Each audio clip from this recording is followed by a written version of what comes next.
Assalamualaikum warahmatullahi wabarakatuh.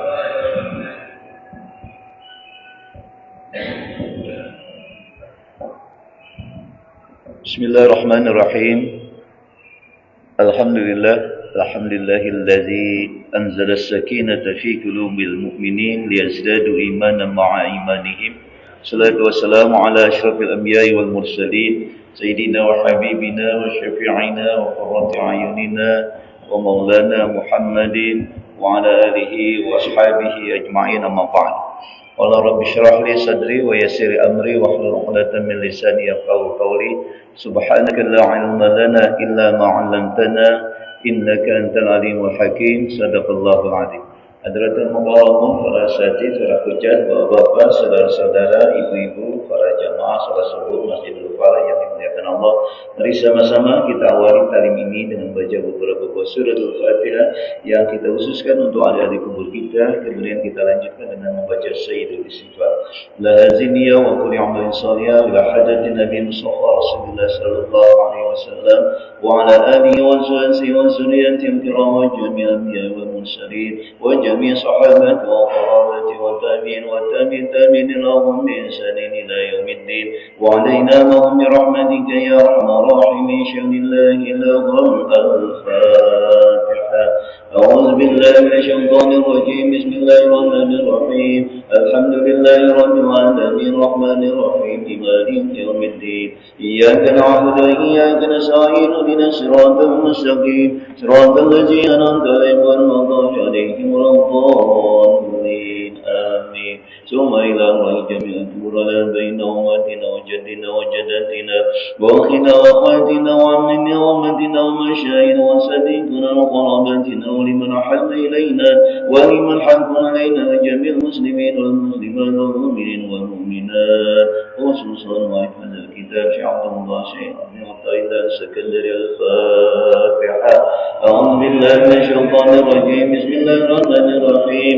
الحمد لله رب العالمين الرحمن الرحيم مالك يوم الدين. إياك نعبد وإياك نستعين اهدنا الصراط المستقيم صراط الذين أنعمت عليهم غير المغضوب عليهم ولا الضالين آمين. Ketua-ketua, mari kita khususkan untuk ahli kubur kita. Kita niatkan masing-masing. Semuanya.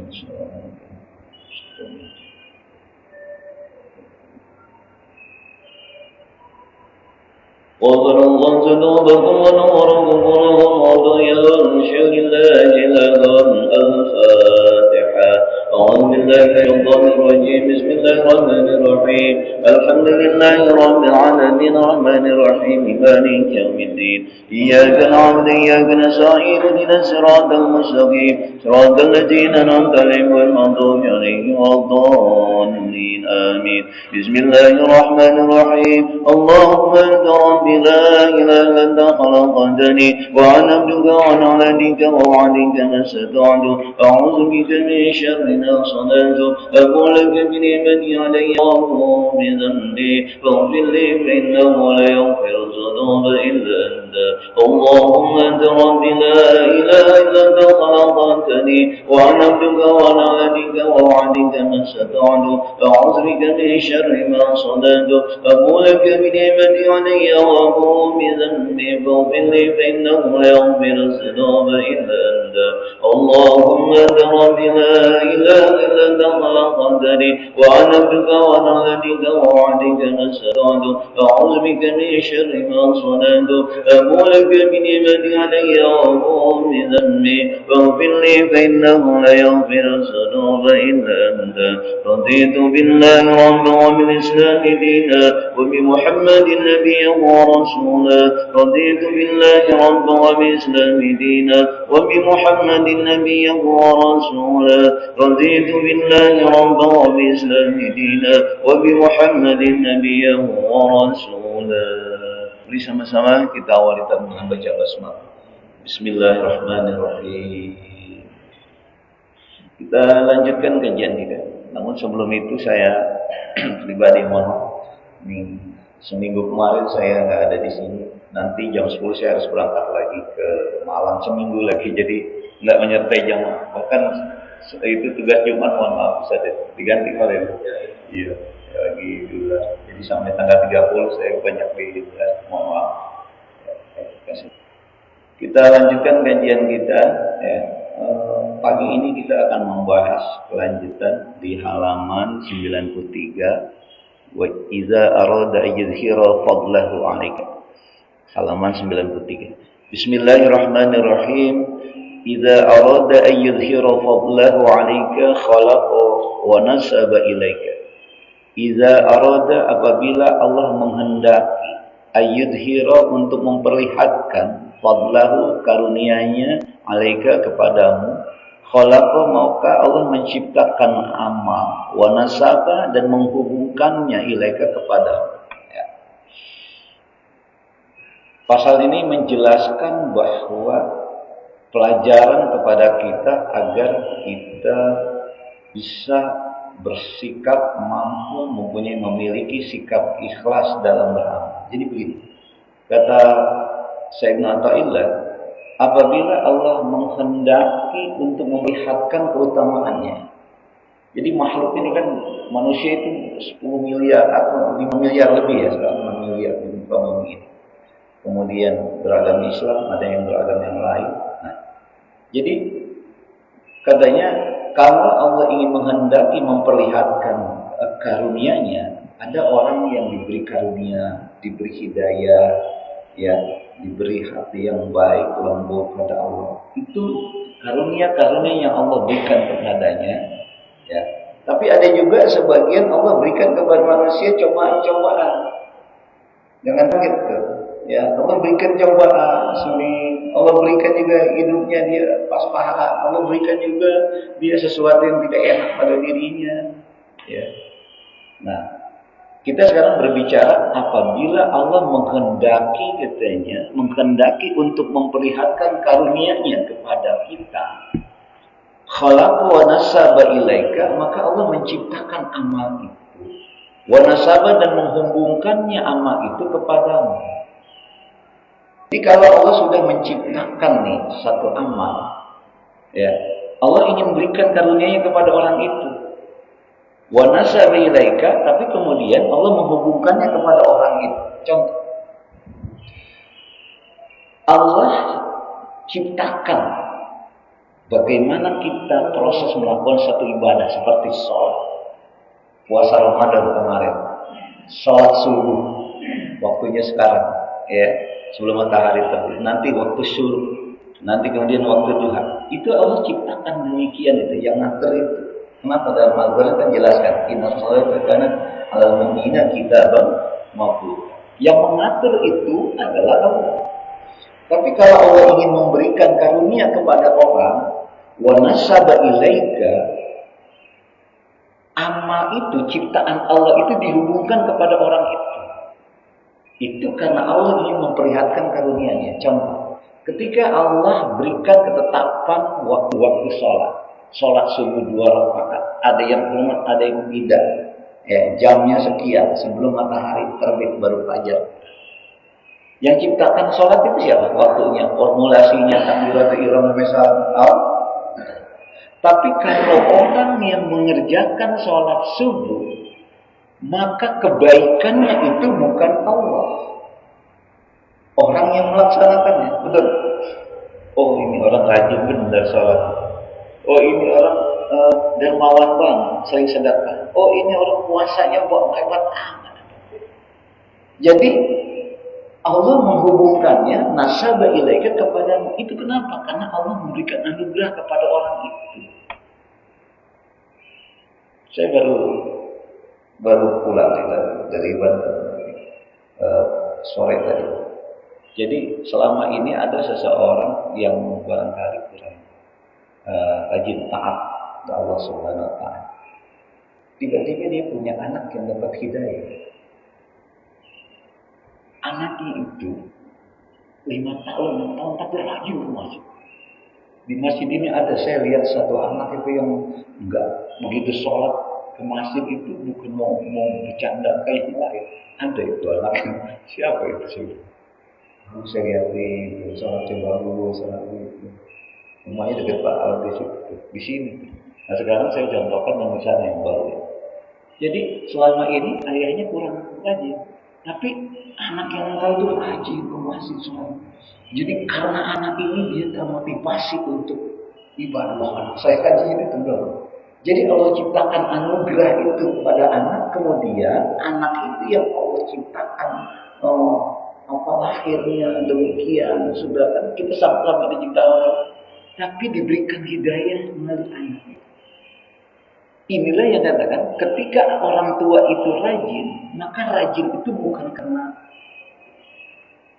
Allah yang dipanggil yang bagusnya itu bukan Allah lagi. Tapi wa nasaba ilaika, tapi kebaikannya itu dihubungkannya kepada manusia gitu. Terus ini ada yang rajin ibadah, ada yang tidak rajin. Sekarang kita udah bicara yang rajin. Yang rajin beribadah seperti sholat berjamaah dan seterusnya, kan Allah ciptakan sholat. Ya, tapi kalau Allah ingin anugerahkan kepada orang itu, meskipun Allah yang menciptakan itu, wa nasaba ilaika, tapi kebaikan dari yang diciptakan Allah itu dihubungkannya bukan kepada Allah, tapi kepada orang yang melaksanakannya. Ini kenapa? Karena Allah idza arada ayyuzhira fadlah, Allah menghendaki memperlihatkan keutamaannya, karunia kepada orang lain. Ya betul. Luar biasa ya. Kita mana bisa begitu? Saya mau contoh. Kita punya rumah. Kita punya kontrakan. Orang itu ngisi kontrakan rumah kita. Yang disebut, oh orang itu punya kontrakan banyak itu, apakah yang ngisi kebaikannya, apakah yang punya rumah, yang punya kontrakan? Nah, coba tanya. Terkenalnya punya kontrakan siapa itu? Yang punya rumah. Tapi Allah enggak, ketika Allah berikan ciptakan sholat, puasa, zakat dan seterusnya, enggak ada. Diberikan kebaikan itu kepada orang yang melaksanakan. Gitu. Beda. Gitu. Maka sama seperti perintah juga. Ya. Kalau kita merintahkan anak kita, saudara kita, orang siapa saja yang dia bisa perintahkan, itu kemanfaatannya untuk yang merintahkan. Contoh kecil, kita suruhlah orang atau anak kita, nah beli beras ya ke pasar, warung. Berasnya itu kemanfaatannya untuk kita. Nak beli rokok ya. Tapi kalau Allah perintahkan, Pak, Bu, sholat ya. Bukan untuk Allah. Untuk siapa? Untuknya. Nah itu bedanya di situ. Ya, maka oleh karena itu, ketika kita melaksanakan satu kebajikan, kita sudah melakukan, bisa mampu untuk itu, maka sebenarnya Allah lagi menunjukkan karunia-Nya. Allah lagi menunjukkan kepada kita, Allah lagi sayang sama kita. Gitu. Jadi yang hadir di sini nih, ya apa ibu semuanya, sebenarnya ya Allah memberikan kasih sayang kepada kita lebih dari teman-teman yang memperlihatkan. Kan semua sama, punya fisik, punya hati, punya ruh, punya badan sehat, kan sama kan? Tapi Allah tanpa kita sadari, Allah menampakkan bahwa karunia-Nya kepada kita. Tuh, ya, makanya kita nih ya, diciptakan oleh Allah, organ-organ tubuh kita semuanya, roh kita, jasad kita, hati kita semuanya, kemudian kita disuruh perintah sholat, sholatnya diatur oleh Allah, kebaikannya ketika kita melakukan kebaikan bukan untuk Allah, tapi kita yang disuruh. Betul Pak? Maka kalau kita berpikir panjang tentang hal ini, maka kita sudah sangat sewajarnya setiap saat, setiap tarikan nafas kita mengucapkan Allah, mengatakan alhamdulillah, subhanallah, alhamdulillah, la ilaha illallah. Nah, saya luar biasa, malu pada kata kita. Ya. Jadi kalau kita jarang mengingat Allah, ya malu. Kenapa? Karena begitu banyak karunia. Sekarang aja dibuktikan tuh kali ini. Ya. Kita dikasih karunia, enggak semua orang. Meskipun Allah pasti berikan semuanya, pasti ada, tapi ya Allah tidak memberikan karunia-Nya kepada semua orang. Nah, ketika kita mendapat karunia itu, maka disitulah berarti Allah memberikan karunia lebih kita di antara teman-teman saudara kita. Maka pantas orang-orang yang sudah dekat hatinya selalu dia berzikir. Tidak ada pernah dia lewati waktunya kecuali dia mengingat Allah. Kemarin kita sudah bahas lah, ya. Sesungguhnya Allah menciptakan furidus salata, kemudian wal hajja wal umrata wasail manasik. Tujuannya adalah liyazkurullaha katsiran fi kulli syai', supaya kita selalu mengingat Allah dalam keadaan sesuatu, semua keadaan. Baik, jadi yang sudah meningkat, yang sudah rajin, yang sudah terbiasa melakukan kebajikan, kebajikannya itu kemudian dinasabkan dihubungkan kepada kita, itu sebetulnya Allah lagi berikan karunia pada kita. Bersyukurlah, ucapkan selalu alhamdulillah. Maka minimal setiap hari itu jangan lupa subhanallah, alhamdulillah, la ilaha illallah, wallah. Meskipun tidak sampai 100 berapa kali ucapkannya. Alhamdulillah, subhanallah, suci Allah, alhamdulillah, segala puji bagi Allah, la ilaha illallah, tidak ada Tuhan selain Allah, Allah Ahad. Itu ya, jadi kita zikir, bukan hanya di sawah, di mana, di luar kita zikir. Meskipun nggak kedengaran zikirnya dalam hati aja, gitu ya. Bedanya orang yang lagi dekat dengan Allah, orang-orang yang orang-orang ulul albab itu dia selalu yazkurullah qiyaman wa qu'udan wa la dunubihi, di mana saja, bukan hanya di masjid. Ya. Jadi kalau kita biasa udah di masjid zikir, di luar masjid ditambahin, tapi zikirnya saja nggak kedengeran, ya di dalam hati aja. Tapi dia selalu connect dengan Allah SWT. Kenapa demikian? Karena Allah begitu banyak memberikan karunia kepada kita semua, gitu ya. Jadi kalau kita rajin, yang dibilang taat itu, yang dibilang bagus Allah apa kita?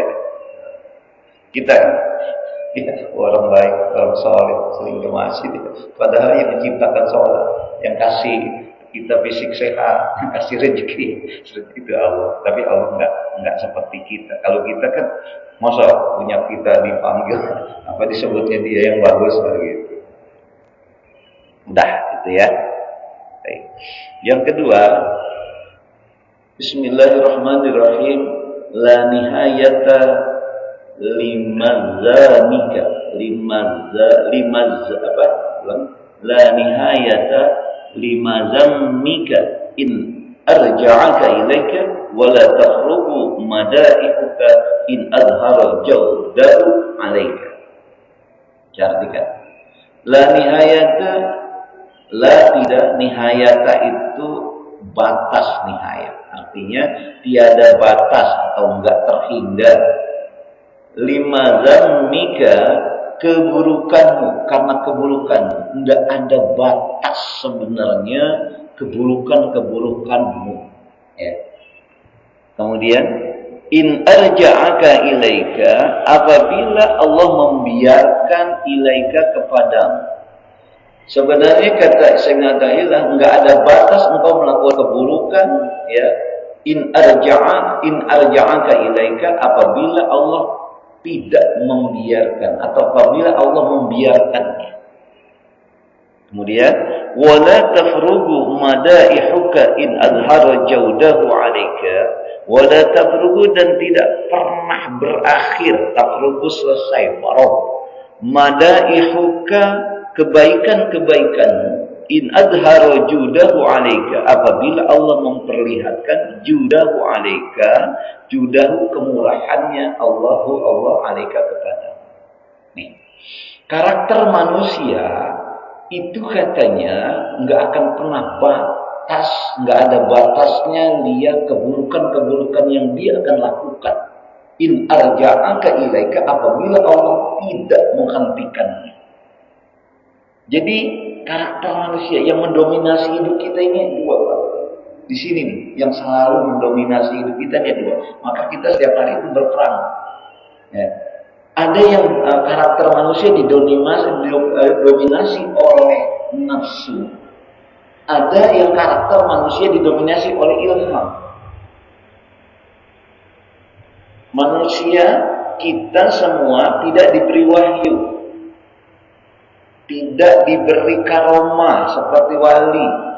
Tapi manusia ada karakter positifnya yang diberi ilham oleh Allah, dikasih hidayah melalui malaikat.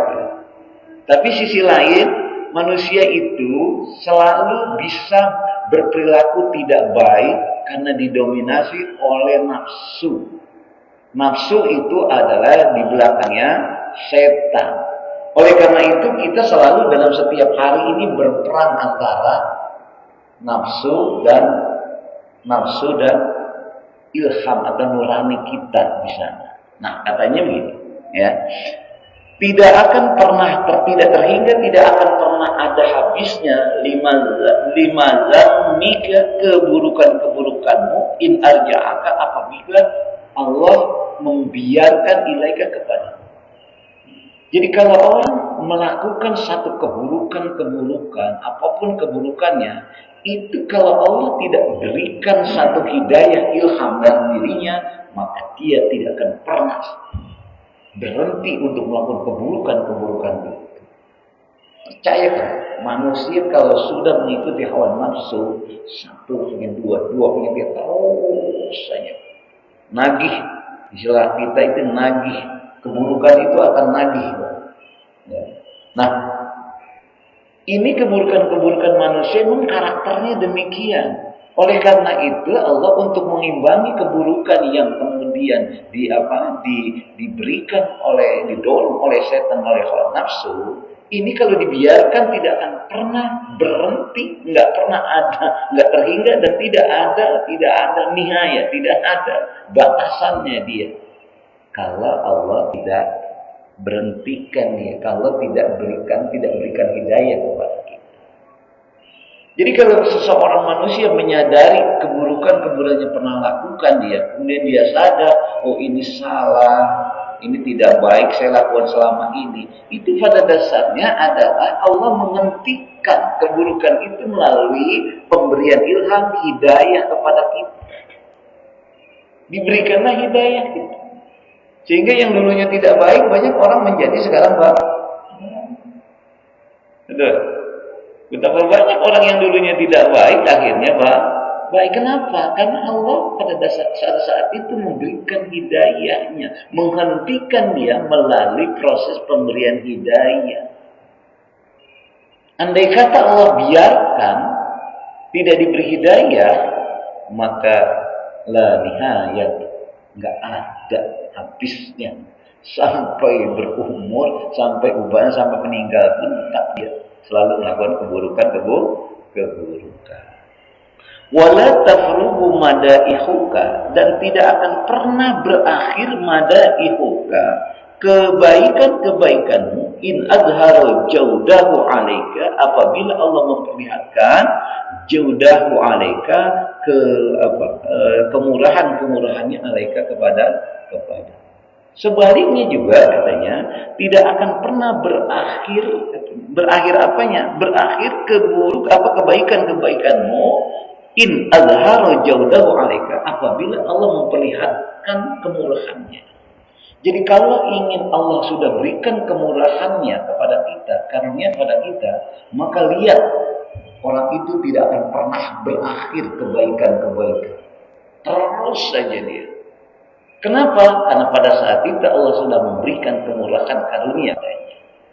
Jadi penghentian keburukan manusia itu sebenarnya karena hidayah Allah berikan masukan hidayah kepada orang itu. Ketika manusia sudah baik, pada saat itu sebenarnya ya Allah memberikan karunia-Nya. Ketika Allah sudah berikan karunia-Nya, maka di sini la tafrugu, tidak akan pernah ada habisnya orang itu berbuat baik. Jadi sekarang manusia itu tergantung siapa yang mendorong, siapa yang mengilhami pada dirinya. Kalau dia diilhami, didominasi oleh keburukan, oleh hawa nafsu, maka dia nggak akan pernah berhenti untuk berbuat tidak baik. Tapi sebaliknya, kalau Allah memberikan kemurahannya, karunia-Nya melalui hidayah-hidayahnya, maka la tafrugu madaihu, maka manusia ini akan menjadi orang-orang yang tak berhenti untuk melakukan kebaikan. Gitu. Jadi tergantung yang mendorong siapa diri kita ini, yang mengilhami. Kalau Allah sudah baik, lihat aja kebaikan ada aja. Pokoknya dia ingin berbuat baik dari segala hal. Bukan hanya dia sholat saja, ibadah makhluk, semuanya dia ingin baik. Gitu. Jadi yang akal dan nafsunya. Iya. Akal nafsunya. Jadi tergantung yang mendorong kita ini, yang membimbing kita ini siapa pada dirinya. Oleh karena itu pasti dalam hidup itu ada peperangan di batin kita itu. Nah, kalau selalu Allah berikan dia karunia-Nya, Allah tambah hidayahnya, maka la tatruku madai. Kebaikan terus dia lakukan. Enggak uji-ujian itu. Kadang-kadang berbuat baik itu uji-uji. Zikir 100 takut lebih. Enggak ada itu. Ya, sedekah galas 100 galas, enggak ada itu, terus saja. Luar biasa. Kenapa? Karena pada saat itu Allah sudah lagi memperlihatkan juda, kemurahan. Jadi sifat Allah itu nempel. Gitu. Insyaallah ya. Allah yang goni, Allah yang yang baik dan seterusnya itu nempel pada manusia. Maka kalau sudah dekat seperti itu, yang banyak mengilhami adalah hidayah dari Allah. Ya, pandangannya sudah pandangan Allah, penglihatannya penglihatan Allah, pendengaran Allah sudah begitu. Gitu. Yang kita inginkan itu kita selalu didominasi oleh kebajikan, ya, sehingga hidayah mendorong kita, hidayah Allah mendorong kita untuk berbuat baik yang la taqrubu madaihu, yang tidak bisa dihitung-hitung, tidak ada berhentinya itu kebajikan. Oke, kalau orang sudah banyak hidayah padanya, dia ingin selalu baik terus. Kita idealnya begitu, jadi orang begitu.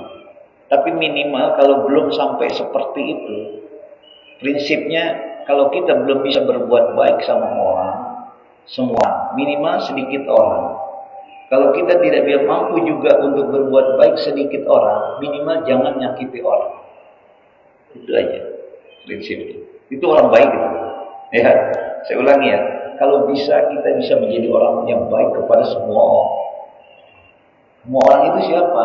Apakah itu ada batasan keluarga atau tidak, itu enggak. Dia enggak melihat itu. Mau baik aja. Tapi kalau memang belum bisa, minimal kita berbuat baik menjadi orang baik sedikit, ya keluarga, ya anak dan sebagainya.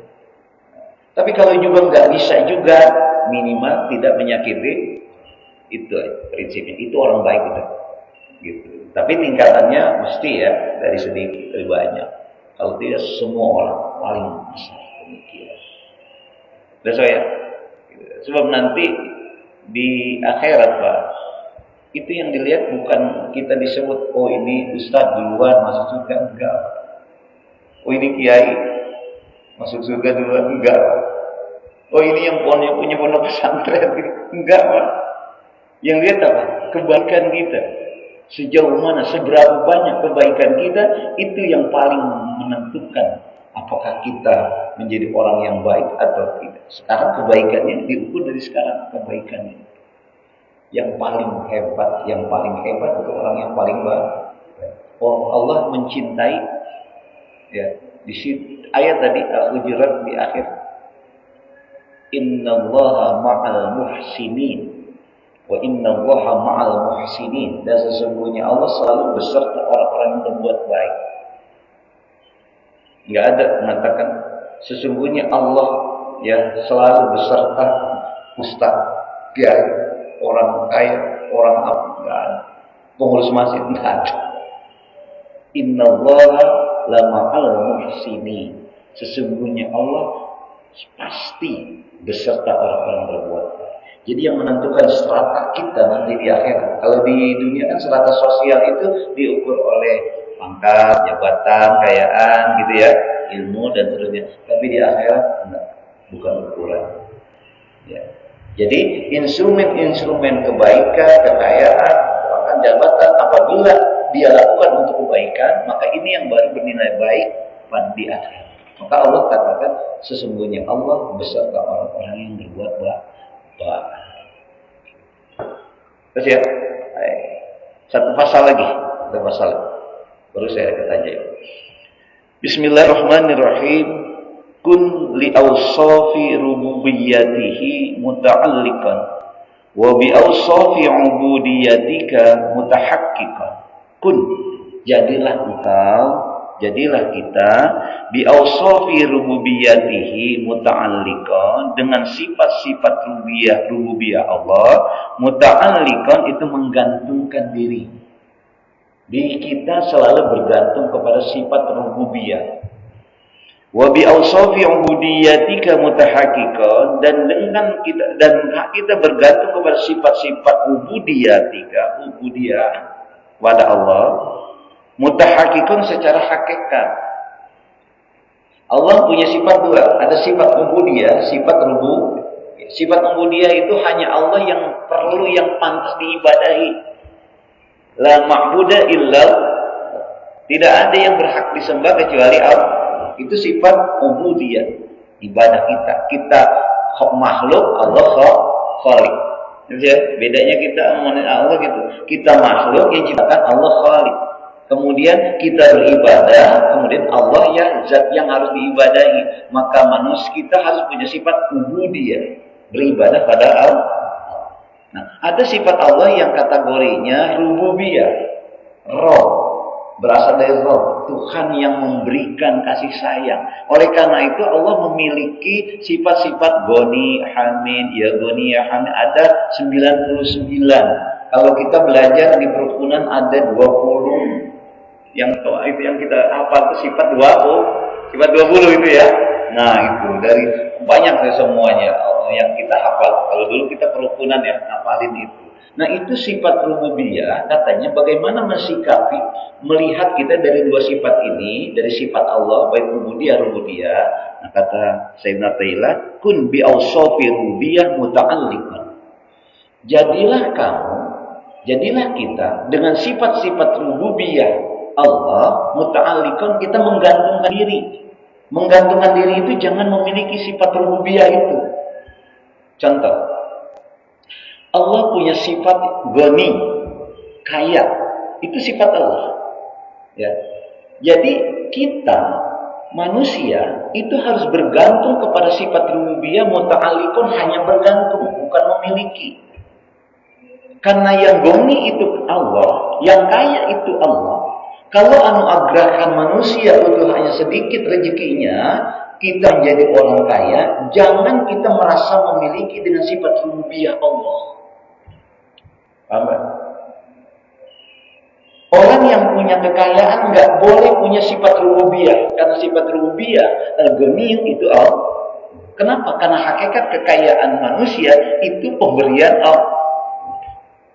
Yang nggak boleh kita terjadi pada diri kita memiliki mengakui bahwa kita memiliki kekayaan sehingga kita mengaku mempunyai sifat rububiyah seperti Allah. Orang punya yang namanya Ghani, ya Hamid, ya Mubdi, ya Mu'id, ya Rahim, ya Wadud, Rahim, ya Rahman. Itu sifat rububiyah. Allah punya sifat kasih sayang.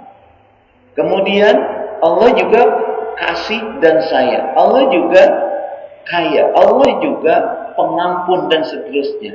Nah, jadi ketika kita menghadapi sifat-sifat rububiyah Allah ini, kita harus menggantungkan, muta'alliqan, menggantungkan kepada Allah. Jangan merasa memiliki. Yang terjadi pada Fir'aun, salah dia. Dia merasa memiliki sifat rububiyah. Dia merasa karena dia hebat, gak pernah sakit dalam hidupnya, ya. Dan kekuasaannya dia bisa membunuh orang, menghidupkan orang dengan kuasaannya. Maka saat itu dia mengaku, ana rabbukumul a'la. Saya adalah Tuhan. Karena saya bisa menghidupkan, bisa mematikan orang. Nah, ini praktek yang salah. Dia mengakui sifat rububiyah nempel pada dirinya. Padahal sifat rububiyah itu hanya hakikatnya nempel pada Allah. Kalau orang diberi kekuasaan seperti Fir'aun, itu hanya sebagian karunia sifat rububiyah yang Allah berikan. Sampai di sini jelas ya? Nah, jadi kita katanya, jadilah kita dengan sifat-sifat rububiyah muta'alliqan, selalu menggantungkannya kepada Allah. Tetapi wa bi awsafi ubudiyatika mutahaqqiqan. Tetapi dengan sifat-sifat ubudiyah Allah mutahaqqiqan itu hakikat menjadi hakikatnya kita sebagai penyembah. Jangan pengen disembah. Terus ya? Gitu. Betapa banyak orang yang mengaku sifat ubudiyah itu nempel dirinya sehingga karena dia berjasa sama orang, dia pengen disembah sama orang itu. Gitu. Jangan katanya. Jadi hakikatnya kita adalah makhluk harus mengabdi kepada Allah Subhanahu wa taala. Enggak boleh ada orang yang mengabdikan pada kita, menyembah-nyembah kita dan seterusnya. Tidak. Gitu. Terus ya. Ini pasal ini bisa dicerna, bisa ya? Jadi kalau Allah memberikan karunia kepada kita dalam bentuk kekayaan dan seterusnya, itu kita harus apa? Muta'alliqun, selalu menggantungkannya pada. Makanya kalau Allah sebut, Pak, hebat amat Bapak, gini. Kita yang pantas kita ucapkan apa? Alhamdulillah. Ketika orang muji sama kita, alhamdulillah. Itu namanya muta'alliqun itu. Gitu. Jangan begitu katakan Pak gini. Emangnya siapa? Bang, anaknya apa? Jadi emang bapaknya siapa? Nah, itu salah. Yang begitu. Seakan-akan dia memiliki. Padahal kita dari sifat rububiyah itu muta'alliqun dan jadi orang Islam itu udah benar. Ketika dia dipuji dan seterusnya, dia ucapkan alhamdulillah. Segala puji milik Allah. Kemudian dengan sifat rububiyah wa bi awsafi ubudiyyah mutahaqqiqan, hakikatnya kenapa? Karena hakikatnya kita adalah pengabdi. Jangan pengen diabdi oleh manusia. Kita pengabdi Allah. Gitu ya. Kenapa? Karena Allah tidak ciptakan jin dan manusia illa liya'buduni, kecuali tujuannya hanya untuk mengabdi kepada. Terus ya, wallahu a'lam bisa 3 pasal aja. Ya, mudah-mudahan ini menjadi nambah ilmu kita. Ya, makin lama kita makin paham bagaimana sih sebenarnya ma'rifat pada Allah itu. Nah, Ustaz malam di pengajian Majirin ya, saya janjikan ya, saya punya satu buku. Nih saya bawa Ustaz.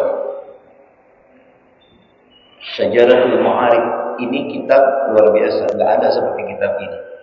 Di sampingnya letter dan bahasa Arab, sampingnya bahasa Indonesia. Karena memang aslinya bahasa Arab. Tapi kitab untuk memudahkannya ada bahasa Indonesia. Syajaratul Ma'arif. Syajaratul Ma'arif ada tuntunan akan untuk mengihsankan pikiran, perkataan dan perbuatan. Bagaimana cara kita mengihsankan diri kita supaya pikiran, perbuatan, dan langkah kita semuanya ihsan menjadi orang baik. Ini yang saya katakan yang sering dibaca oleh Gus Bahar kitab ini. Tapi sudah ada bahasa Indonesianya, bahasa Arabnya. Tapi masih kita gundul. Tapi di sampingnya untuk memudahkan ada bahasa Indonesia. Namanya Syajaratul Ma'arif. Ustaz Hudori katanya mau lihat. Kalau kita memilikinya lebih tajam gitu. Mengihsankan pikiran, mengihsankan perbuatan, mengihsankan di sini, mengihsankan perkataan. Manusia itu kan produknya itu kata, perbuatan, pikiran. Ini kalau sudah semuanya didasari oleh ihsan oleh pikiran, ihsan melalui perkataan, ihsan melalui perbuatan. Semuanya baik. Baca lagi. Ya, dipinjamkan. Tapi dipinjam ya. Karena prinsip bukunya pinjamkan. Tapi kembalikan mau seberapa baca dulu. Kalau bisa belum. Banyak di online. Berapa harganya saya nggak tahu. Syajaratul Ma'arif. Kalau nggak salah 100 atau 200 itu di TikTok. Ya. Jadi nanti silakan dibaca, luar biasa. Ada bahasa Arabnya, ada bahasa aslinya bahasa Arabnya. Syajaratul Ma'arif. Baik, demikian aja kajian kita 3 pasal. Ya, dan dibaca sudah lebih wawasan ya. Demikian dan sebelum kita akhiri ada pertanyaan dari kajian itu. Ada pertanyaan. Tadi Pak, itu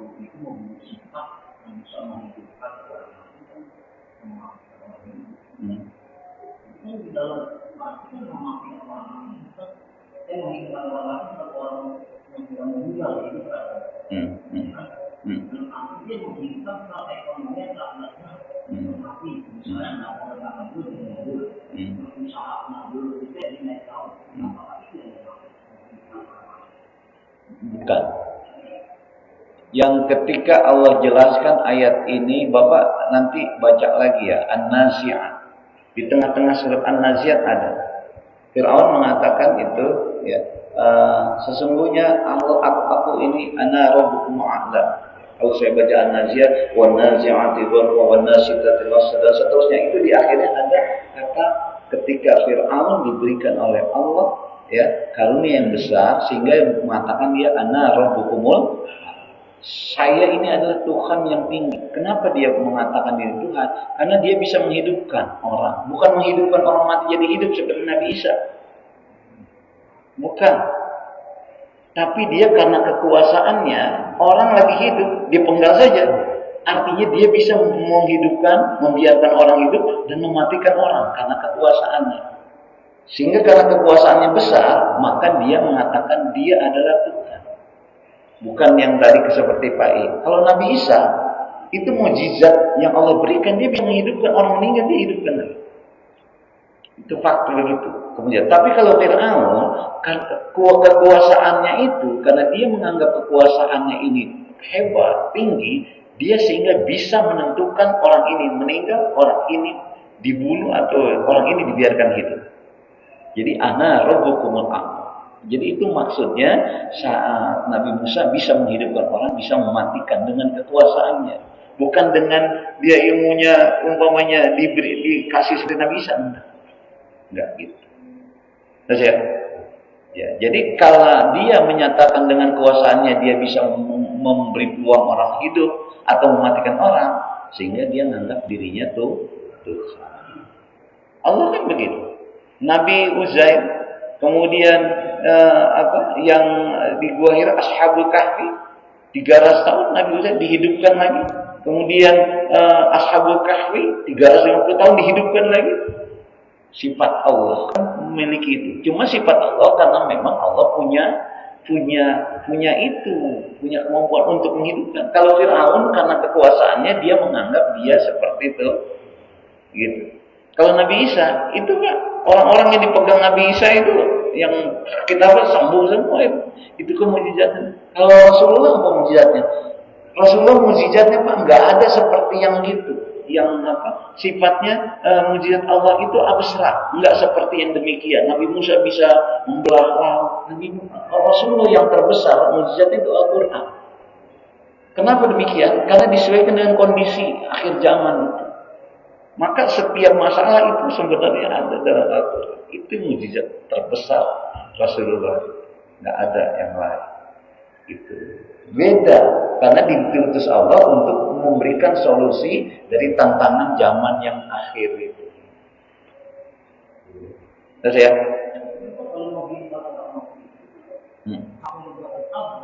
Iya. Iya. Iya. Nggak bisa. Betul. Cuma karena kekuasaannya, contoh Fir'aun ya, contoh kekuasaannya. Ini rakyatnya ratusan ribu, diambil satu. Sebelum dia mengatakan ana rabbukumul a'la, dia ambil satu orang, dua orang. Begitu dia ambil dia satu orang, karena dia kuasa, dia bunuh satu orang. Oh enggak, satu orang. Mati dia. Kemudian yang ini dia biarkan hidup. Sehingga karena dia kekuasaan dia mengatakan saya adalah Tuhan yang tinggi, saya bisa menghidupkan orang, bisa memberi peluang orang mati. Begitunya orang kekuasaannya, karena kekuasaannya sehingga dia menganggap kuasaannya itu menjadi dia menamakan dirinya tuh. Itu Pak, bukan seperti Allah yang punya sifat memang bisa menghidupkan yang belum hidup seperti kita manusia, ada yang lahir, ada yang meninggal, nggak punya sifat ketuhanan seperti itu. Rububiyah itu. Dia karena hanya kekuasaan, dia menganggap kuasanya tinggi, dia menganggap jadi seperti Tuhan yang bisa menghidupkan dan mematikan manusia.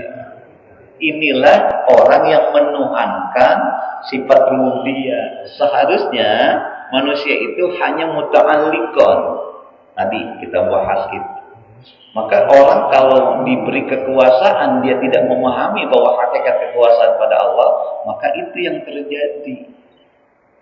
Dia menganggap bahwa kekuasaan dia itu adalah milik dia sehingga dia bisa menentukan dengan kekuasaan. Nah, sekarang kan begitu terjadi. Betul kan? Itu. Fir'aun modern terjadi. Wallahu a'lam bishawab. Ada lagi? Satu lagi? Terakhir ya.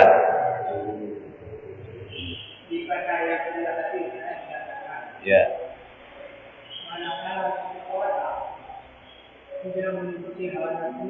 Iya. Iya. Itu akan terus saja, selama Allah ini tidak memberikan hidayah. Iya. Dan di sini kan artinya orang tersebut tidak bisa berubah kalau Allah sudah berubah dengan hidayah. Tapi di dalam satu ayat ada yang berbunyi Inna Allah la yughayyiru ma biqaumin hatta yughayyiru ma bi anfusihim. Ayat ini mengatakan bahwa Allah nggak berubah, nggak yang berubah. Jadi gimana caranya? Gini. Inna Allah la yughayyiru ma biqaumin hatta yughayyiru ma bi anfusihim. Ayat itu masih terus ya, berkoma itu. Masih koma itu. Akhirnya wa idza aradallahu su'a biqaumin fala maradda. Itu kelanjutan. Kita tafsirkan setengahnya dulu. Inna Allah la yughayyiru ma biqaumin hatta yughayyiru ma bi anfusihim. Sesungguhnya Allah Subhanahu wa taala tidak akan pernah bisa Inna Allah la yughayyiru biqaumin, tidak bisa merubah suatu kaum hatta yughayyiru ma bi anfusihim, sebelum dia merubahnya diri sendiri. Jadi perubahan manusia tergantung diri sendiri. Tapi jangan dipotong, ya. Kelanjutan ayat itu wa idza aradallahu su'an biqaumin fala maradda. Tapi Allah apabila menghendaki keburukan pada satu kaum, fala maradda, enggak ada yang bisa nolak. Jadi sebenarnya kekuasaan tertinggi itu adalah Allah, memberikan hidayah, membiarkan orang keburukan. Ya, itu adalah faktornya karena hidayah Allah. Tapi hidayah Allah ini juga bersinergi dengan kemampuan manusia untuk berubah sikap. Gitu, Pak. Tetap hidayah dari Allah, tapi ada kemauan manusia untuk berubah sikap. Saya contohkan sekarang. Islam itu di dalam nomenklatur kita agama itu katanya al-Islamu ya'lu wa la yu'la alaih. Gitu ya. Jadi Islam itu agama yang tinggi, yang hebat, nggak bisa ditinggikan dengan agama lain. Kalau hanya mengandalkan Islamnya, normanya, hukumnya, ini umat Islam nggak ada yang nggak baik ini. Semuanya hebat, tinggi, derajatnya tinggi. Tapi kenyataannya kenapa umat Islam yang banyak yang paling rendah, pendidikan, ilmu dan seterusnya? Kenapa? Karena nggak ada kemauan sikap orang itu merubahnya. Kembali kepada ayat ini. Jadi hukum yang baik yang Allah telah tentukan kepada manusia, kebaikan ini harus dipengaruhi juga, didukung oleh kemauan orang itu, baru nyambung. Enggak semerta-merta. Ya. Inna dina indallahil Islam. Kan kita sudah tahu. Sungguhnya agama yang diridhai oleh Allah itu Islam. Jadi sebetulnya kenapa orang lain kalau membaca ayat itu kok enggak mau masuk Islam? Padahal satu-satunya agama yang diridhai Islam. Karena Allah tidak berikan hidayah. Allah berikan hidayah kepada orang bukan karena kemauan Allah. Allah sudah memberikan hidayahnya, aroda, makanya Allah sifat irodah, punya sifat irodah. Tetapi ini juga harus dilakukan juga bersinergi dengan kemauan orang itu. Jadi yang merubah sikap manusia itu ada dua. Satu, hidayah dari Allah melalui hukum-hukum Islam. Yang kedua, kemauan manusia merubah sikap. Makanya manusia diberi ini pilihan hidup untuk milih.